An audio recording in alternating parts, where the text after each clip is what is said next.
नमस्कार मित्रांनो, तुमचे स्वागत आहे श्री स्वामी समर्थ. मित्रांनो, तुमची मुलं अभ्यास करत नसतील, सारखी चिडचिड करत असतील, त्यांना आजारपण असेल, काही ना काही व्याधी असेल किंवा त्यांच्या अभ्यासात लक्ष लागत नसेल, त्यांची प्रगती होत नसेल, अशा बऱ्याचशा समस्या असतात मुलांबद्दल. तर त्याच्यासाठीच आजचा हा व्हिडिओ आहे. या व्हिडिओमध्ये आम्ही तुम्हाला अशी एक गोष्ट सांगणार आहे जी तुम्ही दररोज केली. ही गोष्ट आईने केली किंवा वडिलांनी केली तरी चालेल, मुलांनी नाही केली तरी चालेल. फक्त मुलांच्या शिक्षणासाठी, त्यांच्या प्रगतीसाठी, त्यांची चिडचिड कमी व्हायला पाहिजे, त्यांचे आरोग्य चांगले राहायला पाहिजे, याची प्रार्थना करून आपण ही गोष्ट रोज सकाळी किंवा संध्याकाळी देवघरासमोर बसून करायची आहे. मुलांसाठी प्रार्थना करायची, अगरबत्ती दिवा लावायचा. आपली ही गोष्ट करून झाल्यानंतर अगरबत्तीची उदी आपल्या मुलांच्या कपाळी लावावी. मुलं बाहेरगावी असतील तर त्यांच्या नावाने प्रार्थना करून आपण ही गोष्ट केली तरी चालते.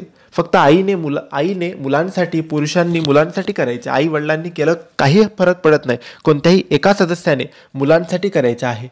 आणि ही गोष्ट करताना काही दिवसातच अनुभव येतात. मुलं अभ्यास करायला लागतात, त्यांची प्रगती होते, त्यांच्या शिक्षणात लक्ष लागतं, त्यांची चिडचिड कमी होते, त्यांचे आरोग्य चांगले राहते, ते सुरक्षित राहतात, त्यांचे रक्षण होते. आता ही गोष्ट कोणती? तर मित्रांनो, आपल्याला दररोज एकही दिवस न चुकता सकाळी किंवा संध्याकाळी अगरबत्ती दिवा लावून आपली जी ही रोजची सेवा असेल ती झाल्यानंतर आधी मुलांच्या प्रगतीसाठी, शिक्षणासाठी, त्यांच्या आरोग्यासाठी, त्यांची चिडचिड कमी व्हायला पाहिजे, त्यांच्या जीवनातून अडचणी संपायला पाहिजे, याच्यासाठी प्रार्थना हात जोडून करायची आहे. आणि त्यानंतर तुम्हाला एका गोष्टीचे वाचन करायचे आहे.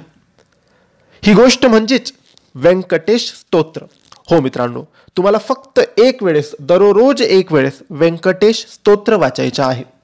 व्यंकटेश स्तोत्र वाचून झाल्यानंतर अगरबत्तीची जी उदी असेल तिच्या टिळा तुमच्या मुलांच्या, मुलींच्या कपाळी लावायचा आहे. आणि मुलं लांब असतील तर फक्त हात जोडून प्रार्थना केली आणि व्यंकटेश स्तोत्र वाचलं तरी चालतं. जवळ असतील तरच उदी लावावी, नसेल जवळ तर फक्त हात जोडून प्रार्थना करायची. नक्की फरक जाणवतो. हे व्यंकटेश स्तोत्र खूप चमत्कारी, खूप शक्तिशाली आहे. याचा फरक नक्की जाणवतो. श्री स्वामी समर्थ.